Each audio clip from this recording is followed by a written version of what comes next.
Look at me. Y'all saw me start the live and I'm muted. It's all right, y'all. It's Wednesday. We're going to get through the week. We're going to be able to do this, right? Um, Hello, everyone. Thank you for joining us for our Women's History Month 2 week long series. All we do is win. This is our series going to the discipline of software engineering. And we are so hyped. We're so happy to have you here. I'm just going to go through a couple of slides really quickly and just introduce ourselves. So, just for an intro, my name is Javon. I am the COO of Mentor Me Collective. By day, I'm a software engineer and content creator. Um, and I create content on YouTube for women of color with non traditional backgrounds who are looking to transition into tech. Right. So, and this evening, I'm going to be your host for this episode in our series for full stack engineering. So, really quickly, I want to know who knows what full stack engineering is, right? Can y'all give me like a hands up emoji? Who knows what full stack engineering is? If you don't, that's okay. That's what we're here to learn today with our lovely guests. We're going to get into it tonight and go through the ins and outs of it. Um, but let's really start by greeting each other, saying hi, what's up? I'm repping NYC. Let us know where you guys are from. I know we have people from all over, so take a quick second to introduce yourself. All right. So, also, while you do that, I want you to take a second to share this with someone you know that who is interested in learning how to code and tag us, right? All the ladies that we're featuring this week and next week are giving info that people really pay like hundreds or even thousands of dollars for, and we're giving it to you for free. So take a minute and share this with someone who you know. Even if they can't make it right now, make sure you send the replay, okay? Also, again, like I said, we're celebrating Women's History Month with some of the greatest Black women in tech. So we want to take a moment to shout them out and thank them for being part of our community as mentors and coming to educate us in their expertise. Everybody, I need you to sound off in the comments, please, because we have been doing it all week so far, and we're going to be doing it again next week. Okay. And now it's time for our vibe check, y'all. It's time for a vibe check. Where are you in your journey? Let us know. Drop an emoji. Are you in school? Are you in boot camp? Are you self learning? Are you applying to your first role? Are you growing and glowing in your career? Drop the emoji that lets us know where you're at in your journey. And while you do that, I also want to talk about a recruiting event we have coming up called Convos in Color. This is featuring Adobe Design. This is basically a fireside chat with a few recruiters, a few hiring managers, and a few employees that are going to come in and have candid conversations with us about diversity, culture, and inclusion at Adobe specifically, right? So they'll also have some positions open, and we want you to come ready with your resume so you can shoot your shot, okay, and apply because that's what it's all about. We're gonna apply and we're gonna get these jobs, right? So before we jump in, just a little bit of cleaning. We're gonna get into meeting the team, how you can join the team, our mentorship program, our text reminders, our Etsy shop, and of course, our infamous giveaways. We're always giving away some fire stuff. So you want to make sure you're, locked in for that. Right. So here's our team. Here's our lovely CEO, Chanel. Then there is myself, the COO. And then we have our people ops manager, Dom. We are literally the dream team. So thank you guys for coming in. If you ever want to chat with us, just shoot us a quick email and we'll make sure to get back to you. Okay. Now, if you have any skills in like video editing, social media management, sponsorship, email support, we really would love for you to be a part of the team. We're currently looking for some really bomb volunteers to help us build towards our mission in helping first generation techies. So if you go to our website, we want you to go ahead and do a volunteer inquiry and apply for an appointment with myself, Javon, and the team and I will get back to you shortly after. Okay.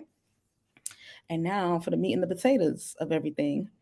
We are offering free career coaching, free, absolutely free, free 99, free plus one, free plus none. It's all free, right? This program is really going to be able to support you in job seeking and building technical skills. This is for anyone interested in design, engineering, data science, PMs. I really encourage you to apply. We're only accepting about 30 to 40 people because we gotta keep it tight. So it's about 30 to 40 people, and when you visit our website, we want you to go on over and click on mentorship, and then you can apply to become a mentee or a mentor. So again, this is a really awesome opportunity for anyone looking to break into tech and land a really high paying six-figure role. And we have receipts. It's a humble brag, but we have receipts. Collectively today, our mentees have gone on to secured 22 million in total compensation for their roles. And I said that right. I didn't stutter. I didn't freeze. I didn't. The 22 million. Listen, we are out here to get minorities paid. That's our goal. We're out here to get you guys paid. So yes, please apply when you guys get a chance. So we also have our MMC text reminders. Again, you can just text MMC to 866-901-1914, so you'll never miss out on an event again. We always get the Slack notifications like, oh, I missed it. I'm so sorry I missed it. Listen, stay ready so you don't gotta get ready. So go to the text reminders. We're only gonna hit you up for events and giveaways. We're not gonna be the annoying X in your inbox. I promise you. It's just giveaways and texts, okay? Also, somebody said I applied because y'all lit. Ain't nothing, ain't no humble about it. Come on, Tiffany. Thank you. Thank you. So we also have our Etsy shop open. We released some really exclusive merch for Women's History Month, and all of the proceeds are going to Black and Latinx, excuse me, newbies in tech who are in need of software and devices. That's where all the proceeds are going. So, in exchange for you getting some dope merch, we can really support some newbies who might need laptops. They might need software programs to be able to excel in their careers. So, what is an MMC event without an MMC giveaway? We're always going to be doing a giveaway. So, here's some ways that you can enter. Uh, we want you to attend all of the sessions and bring a friend. Hello. Tell your friends to pull up. If it's real, tell them to pull up. Okay. Then we're going to want you to also sign up for our text messages. Oh, excuse me. I'm sorry. Take notes. Note takers are money makers. Listen, it's very important to know how to take really, really, really good notes. So when you're at these sessions, I just told you people are paying money for this type of information. Take some good notes while you're here, and then you're going to connect with us on all of our social media platforms. And then the last step is you're going to complete our quiz. That's the only way we know that y'all was here. Hello, come on. And now we also have a photo booth. So when you get your phone out, right, you're going to scan the QR code. The QR code is going to take you directly to our photo booth. You're going to take a selfie. I know some of y'all wasn't ready last time, so let me give you a quick key. Go in your album and upload a lit selfie, just fire, okay? Put it on there, share it with us so that we know you were here. Again, take really good notes, and then also connect with us on social media, and then text the text reminders. This is the way you'll be able to get the quiz for the giveaway, okay? And this is what we're giving away. We're giving away Apple AirTags. We're also giving away a HomePod Mini. We're giving away a hydrate water bottle. This water bottle is kind of dope. It tracks your water intake, and then you can go and you can compete with friends. So if you're about that life and you're trying to get your water in, that would be a really dope prize. And then we also have the Nano Leaf Smart Light Bulbs. Now who's ready? I've done enough talking. I'm not going to talk y'all ear off. Let me tell y'all who y'all came for. Okay. This woman is just so lit. She's so bomb. If you have been deciding if you want to start your coding journey and you've been scouring the internet like I used to, you've probably seen her before. She has a YouTube channel as well. She is also a dope software engineer, and she's going to teach us about full stack engineering today. I want to introduce to the stage Naya. Hi, thank you so much for the introduction. Yes. Thank you so much for coming in and helping us learn a little bit more about full stack engineering and what you do. Can you give us like a little brief thing about your story? Can you tell us? Me- My story, okay, lots of struggles. I will tell you that. Lots of nerves. And I will get way more into the meat and sauce of it in like 2 minutes. Okay. I'm gonna save it. We're gonna save it. Okay. I'm gonna not waste any more time, guys. Here is Naya. Please tune in, lock in. You want to pay attention, and like I said, take really good notes. Okay. All right. Thank you, Naya. Hello, everybody. Hi, Nico. Nice to see you here. Yeah, put in the comments when I'm presenting and whatnot. I'm gonna try my best to interact with y'all because right now it feels like I'm talking to myself here. So put in the comments and let me know. How is everybody feeling? But I am Naya. I also go by the Black Female Engineer on my content, and yeah, I am a full stack software engineer. But that was not always the case. So let's get into it. So I am actually a finance graduate turned software engineer. I went to the University of Colorado back in 2020, graduated with a double major in accounting and finance. And I had a lot of experience in places like Bank of America Merrill Lynch and Ernst& Young, all top 5, top 4 accounting and banking firms. And I constantly was like, this is cool. This is cool and all, but like not really feeling the like will to like keep on going. And so it's very funny because constantly I would be part of these roles, have part of these jobs, part of these companies, and they'd be like, okay, that's fantastic. Thank you for like your time, like in the internship or X, Y, and Z. Like, please, like, come work for us, come back. And I'd be like, nah, I'm good. I don't think this is the company for me. And after about like 2 or 3 times doing this, I realized like, shoot, maybe it's not the company. Maybe it's like the work. And the very first, to like really show y'all, the very first time that I truly felt so excited about my job, like, swear to you, I like went to the bathroom and called my mama, and I was like, Mom, you won't believe what I did at work today. And it was when I was at Bank of America, and I basically, they gave me the super mundane task of, hey, can you just real quick put in these like journal entry things for the month? Nothing crazy, literally just copying and pasting numbers from one spreadsheet to another. But simply because of how large the spreadsheet was, it would have taken me like, shoot, a couple hours simply because of the size of things. And I was like, look, this is cool, but like we're a top 5 bank. I prefer to not like do this super labor heavy work. And so I spent the morning figuring out how to automate the process. Keep in mind, I had, and still in that moment had like no coding experience at all. Like the only thing I knew about coding was that the color white was denoted by like the hashtag FFFFF. And so that's like all I knew. And so I'm scouring the internet. I'm like, okay, like how do I figure out how to automate this process, because you can't tell me that everybody is doing this process with copying and pasting.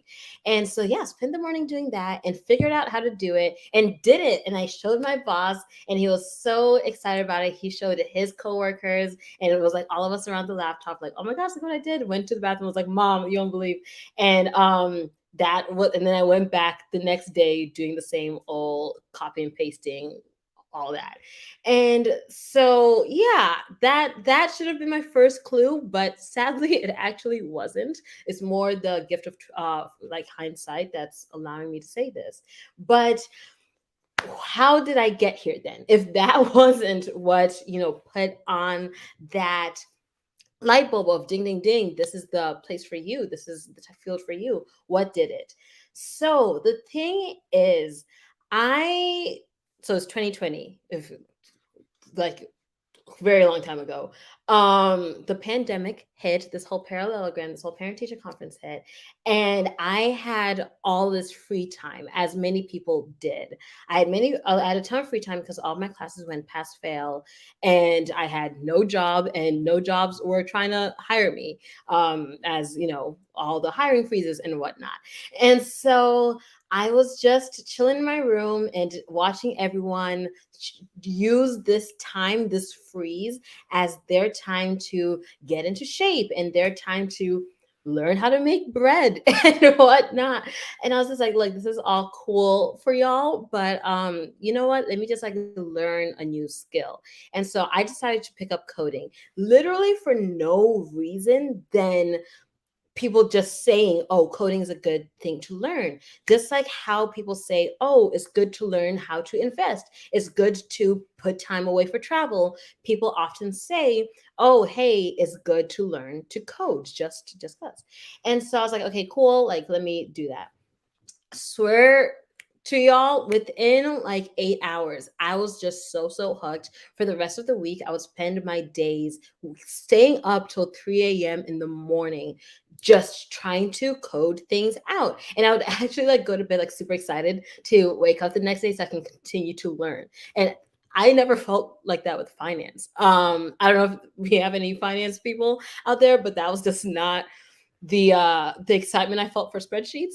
And so I was like, shoot, what do I do here? Because I am just 6 weeks away from my graduation date. I don't have the right credentials, according like yeah, right credentials for becoming a software engineer. But you mean to tell me software engineers wake up feeling like this all the time? Like, how do I get here?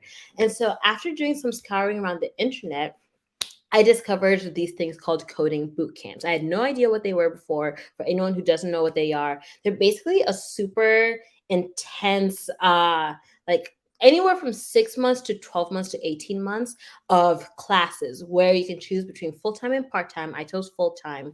And for those, like, let's say 40 hours, you're just in class learning to code with instructors, with peers, X, Y, and Z. And so that is like where you live and breathe for those like amount of time. For me, decided to go to Flatiron School, and that was 4 months long, and I coded for 40 to 60 hours per week. Like, no one, you did not see me. If you knew me between like June of 2020 to October of 2020, you did not know me.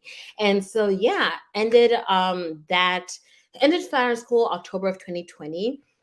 And okay, I see some of y'all know of what I'm talking about with coding boot camps. Nico, Flatiron, Diana, you're in boot camp now. Yes, it is very intense.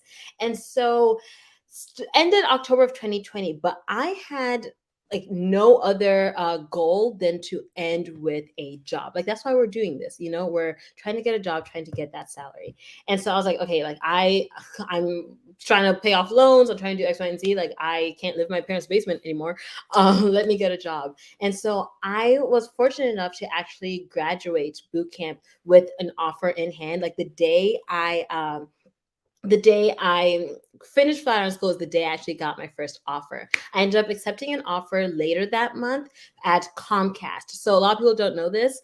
Uh, Comcast also owns DreamWorks. And so I was put onto the DreamWorks team under their production engineering group. And so that's where I've been working for the last like 7 months now. So there's like my I probably long, but there's my very, rundown of everything. And so before I go into everything I do, let me just give like a quick rundown of like what, software engineering, i.e. full stack engineering is. And so in general, so here's like the the definition, where it's like, okay, it's a person who overall analyzes what users' needs are and does a bunch of designing, bunch of problem solving, planning, testing, and then of course building to get those needs met. And it seems very linear. It is not. It's extremely iterative, and it's something that iteration part is something I like to hone in on, because when it comes to the learning is very iterative as well, but we'll go into it a little later on. And so key skills here problem solving. I cannot stress this enough. It's funny because a lot of people equate being a software engineer to being this like super smart person. And I'm not saying that software engineers aren't smart people, but saying, oh, they're a software engineer, so they must be really smart. I've always kind of like had a bit of an issue with that because it's not necessarily like natural intelligence that gets them there. Is the ability to problem solve, the ability to put different pieces together. Like for example, when I was at Bank of America doing that automation process, I like didn't fully understand what was going on, but I could see what the patterns were and the pieces that I had to put together to make something work. And so that's a big part of problems of software engineering. Then there's teamwork. A lot of people don't realize that part. There's a lot of teamwork because it's not all just you doing the testing, doing the planning, doing X, Y, and Z. You want to make sure that you're keeping constant communication with everyone to make sure that the things you're building, the things that you think you're solving for, are actually in line with the business needs. And so, lots of teamwork there, lots of attention to detail, and the attention to detail part. I think when I first like would see that, I would think like, oh, of course, attention to detail because things need to look good and you need to X, Y, and Z. But more the attention to detail with like, so for example, when was this? Like 2 weeks ago, I spent a solid like 2, 3 hours not understanding why my code wasn't working. And I realized it's because I had like a missing at symbol, like, you know, the like at like yahoo.com. That at symbol was just missing in my code accidentally and it just broke everything. But so you have to be like super like detail oriented where you can see like, okay, so there needs to be a comma here because that comma could be like the make or break of it all. And then organization for like more like the same reasons. And so then technically on the technical side of things, different, there's so many languages that you can learn to get to software engineering. I only honed in on the ones that I knew coming in, and so that's Python, JavaScript, HTML, CSS, Git, APIs. But we can go more into that with questions if you all would like some more detail on that. But really, it's so important that you focus less on knowing every language. That's a mistake I even made first learning to code. I was like, okay, let me make sure I know these 6 languages and then I can apply for a job. When there are full like 6-figure jobs based on knowing just one language, but really well. And so just make sure, that part is very much understood. Because me, really, all I knew was like JavaScript, HTML, and CSS, but was able to use that knowledge to then learn Python extremely like seamlessly. And so just wanted to point that out real quick.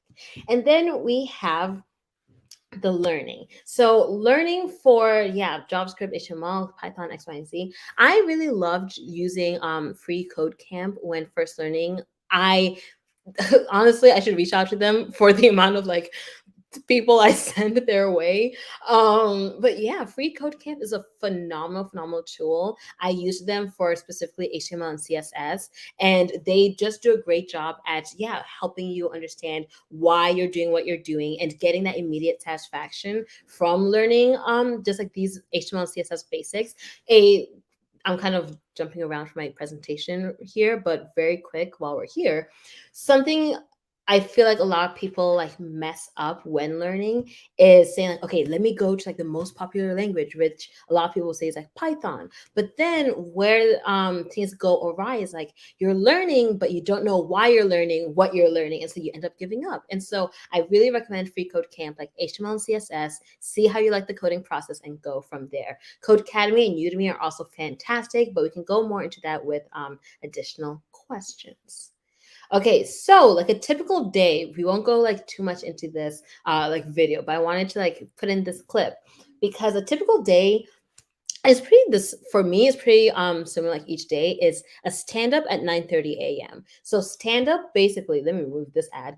So stand up is basically like a very quick team meeting. This is actually what I'm doing here. It's a very quick team meeting, like 15 minutes, where me and the team we go over everything we're working on for the day, everything we worked on yesterday, any blockers we experienced, like okay, well, I had issues with this or I had issues with this, and we kind of take a few like moments to collaborate, like oh, maybe you should try something else or do X, Y, and Z. And so start up with a stand up, then then go over what tickets I have and start planning. So real quick, like vocabulary check. Tickets are basically tasks that I'm given that yeah, I need to accomplish. So let's say I need to fix some bug in some system. So okay, that might be a ticket. Or I want to create like a page of a new what's let's say like having users add items to a cart. That's a ticket. And so yeah, tickets are basically tasks. And so let me pause this real quick because now we're going to go into like my own shopping. But yeah, so I go over like tickets and then planning how I'm going to go through them from 10 a.m. to noon. Then noon to 1 have my lunch, so not much is being done there.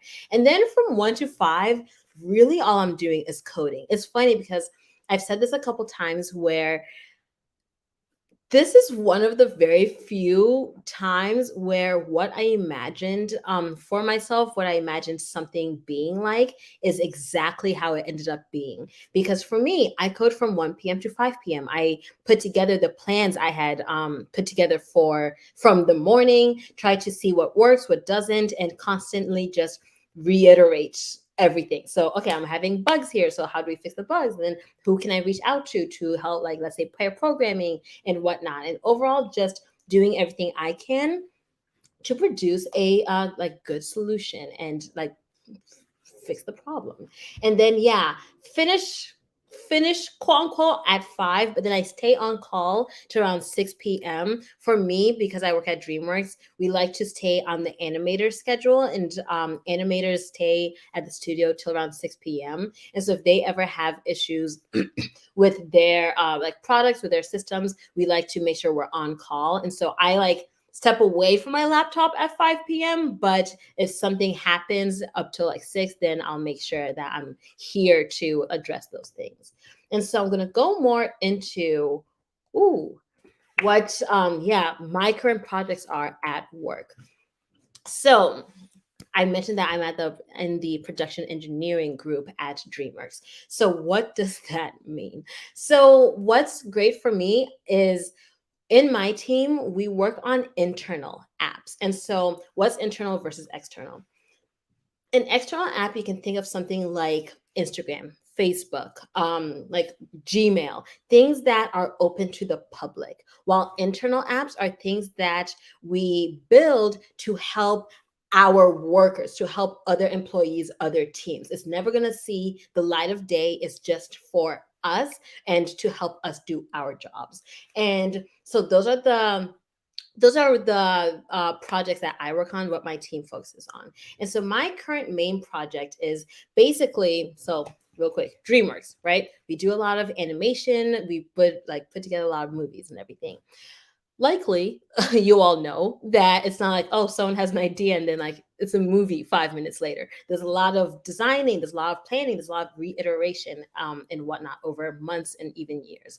And so what one of the tools we use is let's say we have like a group of like 10 people like on a project.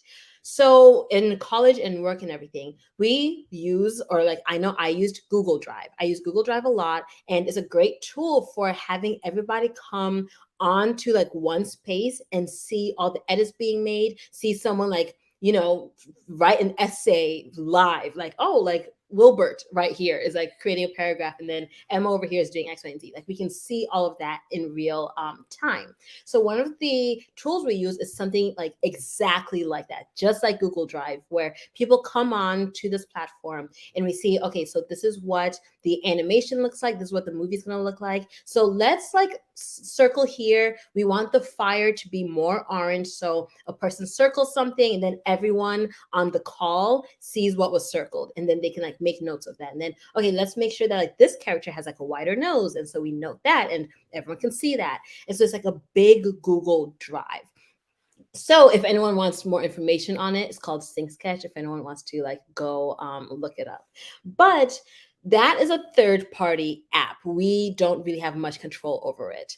So a big project of mine has been figuring out how to gain more control over that app. And so right now, how it stands is SyncSketch. It has like a license cap and it has like storage caps. And so only like 800 users can be on Sync Sketch at a time. Well, what happens when a new team wants like a whole bunch of licenses and whatnot? And so I'm building basically a tool to help manage and organize that for people. So say, okay, we're about to reach our limits. So let's make it so that these project managers can like boot people out, can kick people out. Let's make it so that we can easily adjust our storage usage so that we're not, getting in trouble with Sync Sketch, with production and whatnot. And so basically kind of like a data visualizer, but on top of visualizing the data of like usage and storage and whatnot, being able to act accordingly. And so that's been my main project for the last like 7 months. And the languages I use for this are primarily Python and JavaScript. I like to say this part. So I came into this job only knowing JavaScript. I was kind of scared. I was like, oh shoot, like I gotta learn Python. And I was like really scared. Y'all, okay, someone like take a quick guess of like how long it took me to go from JavaScript to Python and start like actually coding out in Python. I'm gonna wait like 10 seconds. I better start seeing some comments roll in. Someone take a quick guess. Okay, we have 2 months. Who else? Let's see what we got. Come on, y'all. Okay, we'll stay at 2 months. 2 weeks. We're getting closer. Y'all, I swear, it was about 20 minutes. Because something I didn't realize with coding languages is once you understand the process, you know how to solve a problem. You just don't know how to, for example, how to like word things. And so JavaScript and Python is basically how to like word things out. And so just like English to Spanish, hello, like I know what I'm trying to say to a person. And so I put in Google Translate how to say hello, and it says hola. So I would constantly just go through like, okay, well, I want to solve this problem this way. So let me look up how to like put an if statement, how to put a loop, how to do X, Y, and Z. And within 20 minutes, I was out here like feeling like Superwoman. Like I felt so great. And so yeah, the work I do and whatnot at DreamWorks is a lot like the work I did during boot camp, which is very, very interesting because yeah, at boot camp, I constantly would, okay, what project do I want to build, do the planning for it, start building it out, do the testing, and reiterate that process. That is exactly what I do. And it's very funny because like I said, it's one of those rare occurrences where what I dreamed of is exactly how it ended up being. And so once I understood the main skill needed to succeed in this role and just really in any developer role was adaptability and problem solving, my days started feeling a lot smoother. And I want to say that part. So I just said how it took me 20 minutes, right, to like switch from JavaScript to Python. Please know that that does not mean that my days have been rosy and glossy and beautiful each and every day. Because when you don't know, for example, you get this task, you get this like problem, and you don't know how to solve it, even in JavaScript. Like when even in JavaScript, I wouldn't even know how to solve it. You can start feeling a little down on yourself, which is why it's so important to, as a software engineer specifically, have this constant thing of employing this growth mindset of like, okay, we are problem solvers here. What the problems I'm experiencing, the issues I'm experiencing, it has nothing to do with my intelligence. It's all to do with my ability to problem solve. Once I started doing that, my day started feeling a lot better because, yeah, I went from me being stressed over here because I'm like, oh my God, like I'm not smart enough on that X, Y, and Z, to now every time I experience an issue, a problem, or anything, it's okay. We're about to learn something today. Like we're about to learn something new, and I just need to figure out the answer. And that's what's great, so great about software engineering is a lot of times the problems you are experiencing, they have been experienced by everybody and their mama before. And so it's really about finding the answer rather than knowing the answer. So yeah, wanted to put that out there as well. And so let's talk about how to land the job. I presume many of you, it looks like some of you are in coding bootcamp. Some of you may be thinking about being a software engineer. Some of you may be job hunting. So let's talk about how to land the job. At the end of the day, no matter how you learn, and that's like the part, no matter how you learn, whether it's from coding bootcamp, whether it's from a computer science major, whether it's self-taught or anything, no matter what, you want to, at the end of the day, just prove your skills and exhibit them through things like portfolio projects or collaborating with others through hackathons, open source contributions, freelancing. There are so many ways that you can go about proving your skills. That is like really the main focus. And so that, and tell everybody, tell everybody, and then tell them again. Tell everybody what you're about to do. I am presuming there's not many like computer science majors in this chat.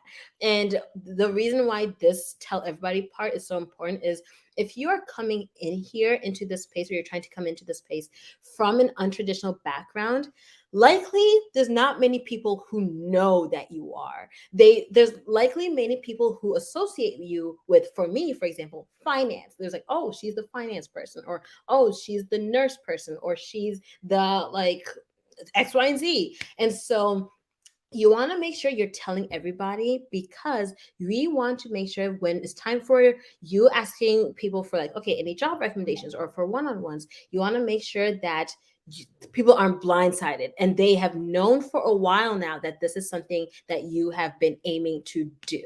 Something that's great for that is using LinkedIn. And so what I did is I constantly would post my progress on LinkedIn. Every single project I created, I would create a like a walkthrough video on YouTube and then share the link on LinkedIn. And I would also write articles with like medium.com, and write some articles about like problems I like faced and how I fixed it. And so let's see, like one article I made was basically like how to like exhibit graphs in your like front end, like on your full stack application. And so I created an article about that, and then I presented it on LinkedIn. It doesn't take too much. I'm not saying like, solve like this huge problem and then produce it on LinkedIn. Really what we want to do is start aligning ourselves with this new career and showing that you can be seen as like an expert in this thing. That is really the main thing, because that way, when it's time for you to start applying to jobs, or when other people have jobs that they think you'd be a good match for, you are right there front and center. And so, yeah, that's the tell everybody part. And then, yes, join opportunities to collaborate with others. Again, I'm presuming a lot of you are coming from a different background. And so likely the items you have on your resume won't directly correlate to a career in software engineering, at least not technically, from a technical point. And so that's where doing things like hackathons, open source contributions, freelancing comes into play. So like, for example, none of y'all get me in trouble, okay? So my dad, for example, he like owned a food truck. And so one thing I did, and it was like a legit business. And so what I did was I was like, hey dad, I'm about to build you like a website for this business, pay me $1. That way I can add it onto my resume as experience. It is like I was the developer for X, Y, and Z for this business. And so boom, that was like my freelancing. That was something I could like put on my resume as previous experience.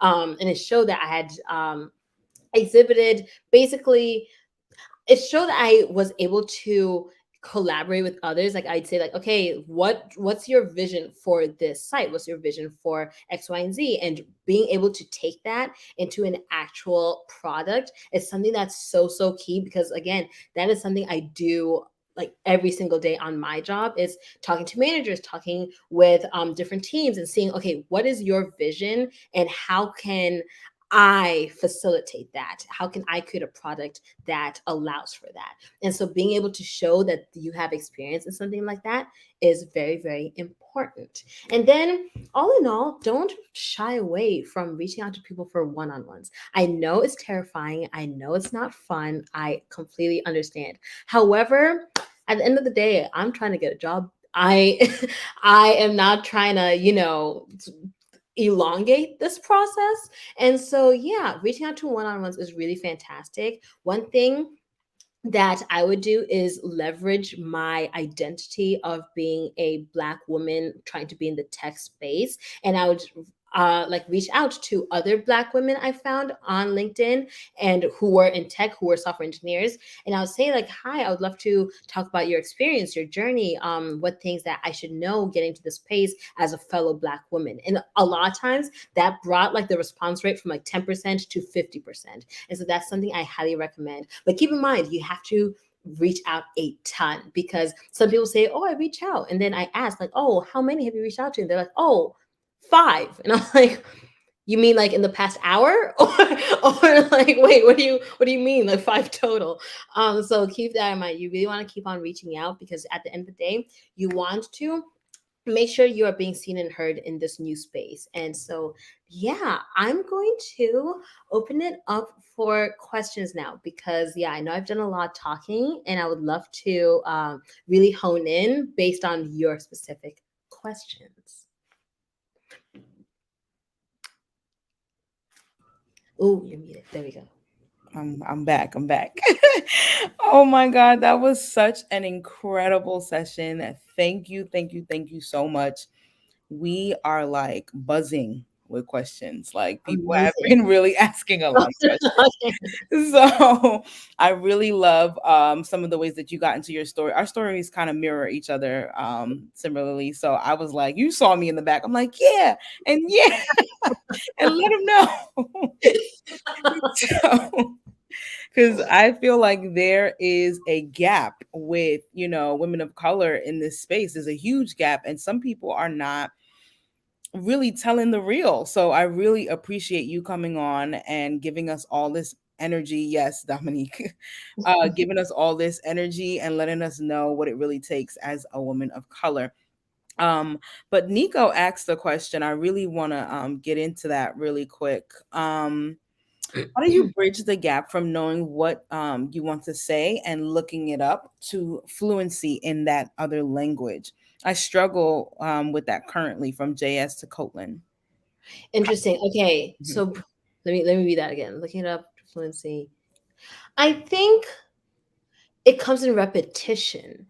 And so you're not going to just like wake up and like, "Oh, I know." And that's the thing with coding, is it's not like riding a bike. Like, I went on Christmas break, a few months ago, and I came back and I was out here looking up like, "Wait, how do you do X, Y, and Z in Python?" Like the most stupid questions, Mhm. simply because like I hadn't had that repetition in a really long time. Yeah. And quick edit, there's no stupid questions, but yeah, this is simply because I hadn't had that repetition in a long time. So for me, I believe it comes in the repetition, and also just acknowledging, okay, what things, because I see you're saying JS to Kotlin, so what things do I actually know in JS? Like, if I see a problem, if JS came, like if I did this in JavaScript, would I actually know how to do this? Or is it truly a like, I don't know how to do this, and so I'm trying to like build from the ground up? Both situations are okay, but it helps to like understand what your starting point is and go from there, in terms of like that growth mindset. Like, okay, like it's okay, there's answers online, and there's answers here and here and here. So try not to be so down on yourself with that. Does that make sense? Did I answer the question? I think that is an awesome way to answer it. I feel like sometimes newbie coders and beginner coders are really hard on themselves for not being able to like get it automatically, and that's really not what it is. I really like, how we do. We're paid learners. You guys are not paid to know it all, okay? Because I listen, you'll get to work and you'll never get a ticket. Remember, Naya spoke about tickets a little bit. You're never going to get a ticket that you absolutely know how to do everything on it. Like, you're never going to get a ticket. It's like they come to you, they give you the ticket, they're like, we want you to make a 3D animation of a giraffe jumping off of a cliff, running away from a lion, but it has to time out in 3 seconds. And you're sitting there like, yeah, absolutely. I can make that happen for you, for sure. That's really how it is. And next thing you know, you have 67 Google tabs open to see who did it. So I think you definitely, yeah, Nico said yes, you did answer the question. Perfect. Perfect, perfect. So just getting into that, we have another one from Diana. I hope I'm saying that right. Deanna Morgan. She wants to know, how did your first interview go? Did they have you code during the interview? Did they ask you about switching from finance to tech? This is a very good question. Super good question. Mhm. So, I'm going to like answer this more broadly. So Mhm. when I was applying, each like interview process went one of two ways. Either one, I would apply and right off the bat, I would be handed like a hacker rank, which basically is like a homework. They'd say like, okay, here's like a quick 2 question assignment. You have like 3 hours to complete it. And based on my solution and what I sent back, they would see whether or not they wanted to bring me back or not. And so it would either start there or it would start with an HR interview, which was like 15, 20 minutes of like, okay, like what are your goals? Where do you see yourself? What do you think about us and your background and all that? It would be like a quick 15 to 20-minute interview. And then if that went well, then I'd go into like a week later, a coding interview. And so that's typically how it went. Either way, I typically did have some type of technical, but it's changed like from which point on and whatnot. And then your second question, did they ask about switching from finance to tech? They did. So the thing is, I can't like specifically remember if they did, because what I did is I constantly used that in itself as a reason to hire me. What I mean by that is I would be like, hey, so I don't have a computer science degree, as you can see. And so I want you to see how quickly of a learner I am. I can go from one like discipline to another so quick. I can spend like a few hours and be able to like do this like quick, I don't even know, like tic-tac-toe game and everything. Like I can learn simply just like really quick. And I would use that as my reason to get hired. Like, no, I don't have a computer science degree, and that's why you should hire me. And that's something I loved with Hey. is like they really loved that. Like I've actually like they loved that. They're like, oh no, we've been trying to get more bootcamp grads because you all obviously learn so quickly. And so that's how I approached that. And I hope yeah, you all try to like, yeah, think of ways to turn whatever like con someone may think into Mhm. an actually like a pro, a reason for them to hire you. Oh my goodness, that is so good. That's so true. You definitely need to be super flexible Yeah. and know how to speak about yourself in a million and one ways. Like, so I love that the way you said, you should hire me because I don't have a software engineering degree. Like, come on, somebody.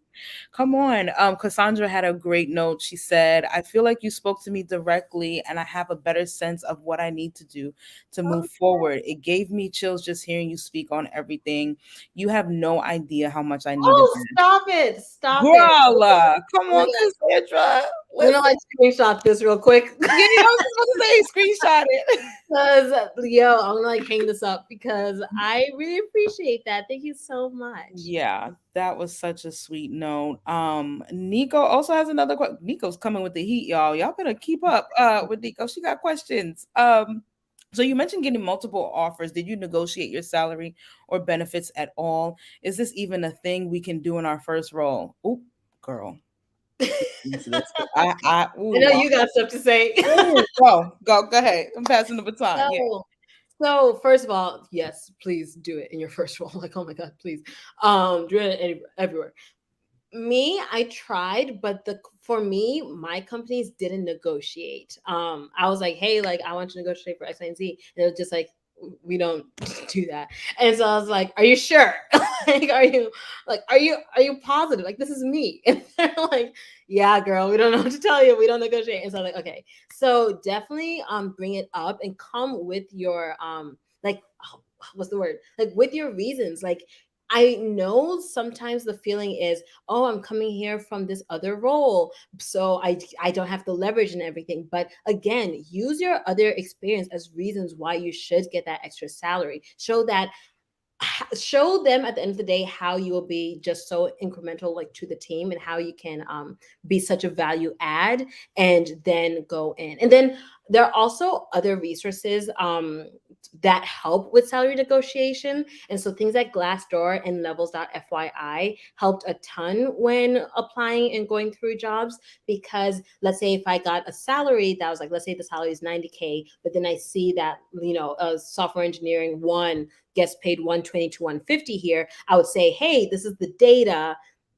pay me. And so then that helps a lot. And so there are different approaches you can take there. I know, Javon, I know you got things to I'm say. like bubbling. If y'all could see my legs shaking, I'm like, oh my God, please don't you ever take a job without negotiating.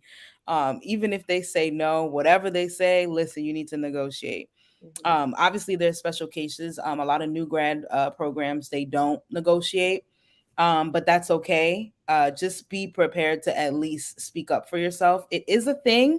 It is a thing. I'm going to say two things. It is a thing because, first of all, like I said earlier, um, we we were able to collectively get people like 22 million in compensation, so in total compensation, right? So we can't do that with the way they handing people, sometimes they'll come at you with a real low ball number and it's like, come on, don't play with me, right? So you have to negotiate. Naya also talks about that a little bit on her channel too. So when you go to her YouTube channel, she'll break down all the different things for negotiating, and she even goes into her current salary. I don't know if it's current, it's probably not current no more, but still. Oh, that's true. She does have videos on it if y'all want to see it. um so yes, the next question from Nico was also how much data structures and whiteboarding were a part of your interviews. Did you need to prep for that on the side when you were in boot camp? Yeah, okay. I love this question because I actually love my answer to it. And so what I did for prep, the thing about boot camp, and this seems to be widespread amongst boot camps. I've never seen like a boot camp be like, actually, no, is they don't teach data structures and algorithms. They really rely on you to like do that yourself, which really sucks. And so I relied heavily on LeetCode, and I tried multiple different platforms. I tried LeetCode, I tried HackerRank, I tried Code Wars. And at the end of the day, I felt like I got the most out of LeetCode, especially like just like their free plan and everything. I felt like I got the most. And so what I typically did for like my process of getting ready was, first of all, please know when you start LeetCode, you will feel like you're not ready. Like the only way to get ready is to feel like you're not ready and still do it for like weeks. You're still like, it's not going to be fun, but I promise you just have to keep doing it. And so once you start feeling more like at like in tune with the questions and how to answer them and everything, and you're very very ready to start actually preparing for the technical interview, what I started doing was I'd open up a problem, and I'd basically be like, okay, like go. And I was like in this basically like dress rehearsal, and I could not break out of character. And so I would read back the question like out loud, and then I'll start out loud talking through my thought process, going through what solutions I'm going to try. If something didn't work, I would stay in character and like still be like, okay, well, that didn't work, and so let me try X, Y, and Z, or da da da. And I would do that for at least an hour. Like I wouldn't let myself break character for at least an hour. If things just like hit the fan and I still couldn't figure it out, then I'd like break out of character. But doing that constant like practice helps a ton, because when you are doing the technical interviews, the thing that trips people up the most is not talking through their thought process. That's really what they're trying to do, is see how you think, see how you problem solve, and how you go through like stressful situations. And so in my interviews, there was no, there was no whiteboarding, because the thing is with COVID and whatnot, there's not very good whiteboarding, or at the time there weren't really good whiteboarding softwares, and that was actually a complaint I heard a lot. So there really wasn't any whiteboarding, but what there was the technical like data structures and algorithm problems, which I will say was part of like all but like one of like the companies I interviewed for. And so definitely practice that way, and it'll help a lot with feeling more comfortable when you're in that situation. Oh, that's such a good answer. You saw me nodding the whole time because we know what time it is. Um, on the topic of interviews, though, I want to really get into. um like portfolios. I know you spoke a little bit about it today Mhm. on your on Oh social yeah. media and whether y'all Naya made this post talking about Yeah. don't put weather apps on your portfolio. We're gonna get Yes. into it. What are some like really good portfolio ideas for people who are trying to break in? Yes. So y'all, yeah, follow me on Instagram and TikTok and YouTube at the Black Female Engineer. I talk about these things daily. And today's post was like, if I see one more weather app, like y'all, we're not adding that to our portfolio in 2022. And so let me just preface this by saying any app you can create, any tutorial you can watch and build, they are fantastic for learning. Like, please, please, please don't shy away from anything when it comes to learning. But when it comes to portfolio projects, the overall goal is to exhibit your like knowledge, and so you want to shy away from things that are straight from the YouTube tutorial or straight from like the Udemy course and whatnot. And so things that I love for portfolio projects, it comes down to like 4 to 5 subjects.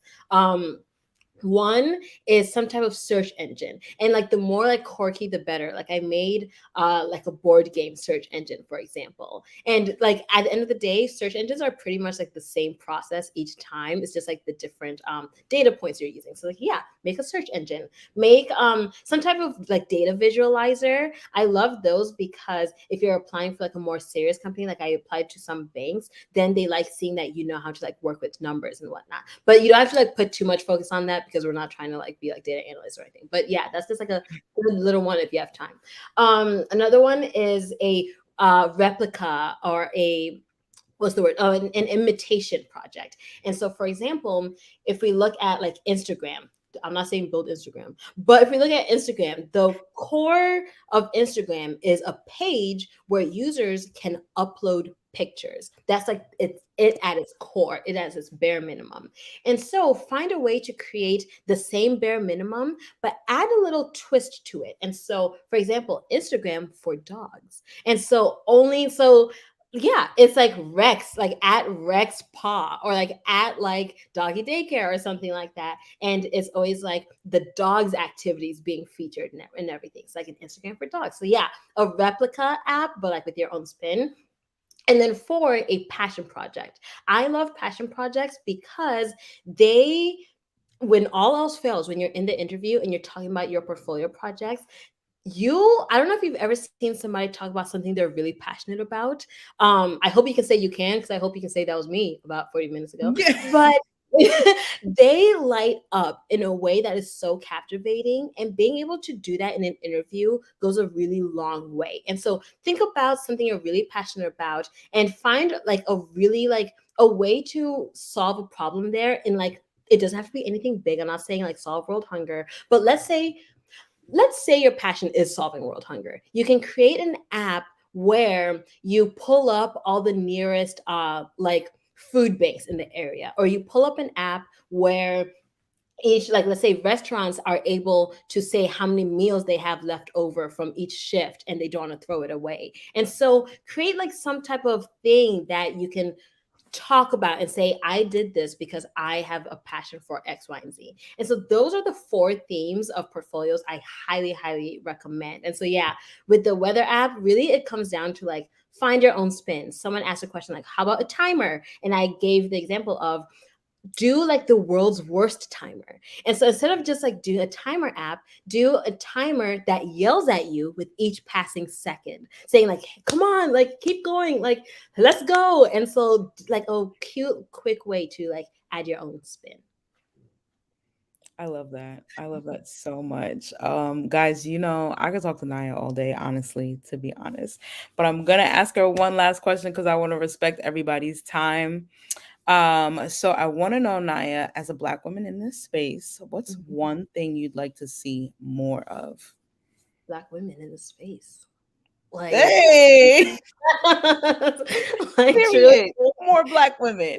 more Black women. That truly is like why I do like every single thing I do, why I put up the content I do, why I love things like this. Seeing y'all with your questions, with your enthusiasm, it really, really makes my day. Like, I was not kidding. I screenshotted that comment and whatnot. And so at the end of the day, I really just want to see more fearless women and women of color feeling that, okay, this is what society has told me I can and cannot do, and like, screw them. So like, this is like what I'm gonna do anyway. Like, I have like this whole motto of like, do it scared.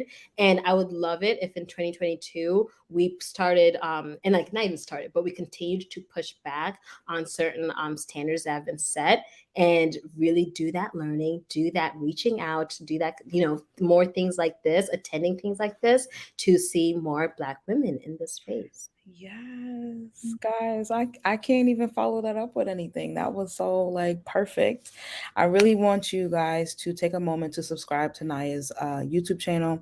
We put it below before. It is the Black Female Engineer on YouTube, and the same goes for TikTok, Instagram, and where And else that's are we? TikTok and Instagram. Yeah. TikTok and Instagram. We're gonna leave it at that. Also subscribe to my YouTube channel, and also subscribe to this YouTube channel, Mentor Me Collective. Thank you guys so much for joining us, Naya. Thank you for having us. Like, listen, let's send her off nicely, y'all. Drop some emojis. Let us know that you really enjoyed Naya. We gotta bring her back.